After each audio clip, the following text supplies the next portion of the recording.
ഇപ്പോൾ നമ്മൾ എൻ്റെ ഗിയർ ഷിഫ്റ്റിംഗ് ഒക്കെ പഠിപ്പിച്ചു കൊടുക്കുകയാണ്. എങ്ങനെയാണ് ഗിയർ ഷിഫ്റ്റ് ചെയ്യേണ്ടത് അല്ലേ? വീട്ടിൽ ചെന്ന് ആരെ പഠിപ്പിക്കാനാണ് ഇത്? അനിയനെ പഠിപ്പിക്കാനുള്ളത് അല്ലേ? Okay okay. അനിയൻ ഏത് ക്ലാസ്സിലാണ് പഠിക്കുന്നത്?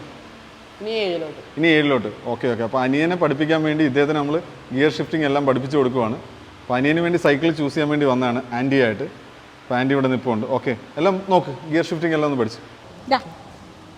നിന്റെ സൈക്കിളാ, നിന്റെ സൈക്കിളാ ഇത്. അല്ല ഇച്ച നമുക്ക് പിന്നെ ഇത് നിനക്കുള്ള ചിറ്റയുടെ ബാക്കി ഇഷ്ടമാണ്. സ്കൂൾ തുറക്കുന്നതന്നെ എന്താ ഹാപ്പിയാണോ? மனம் எங்கோ போகுதே வாரா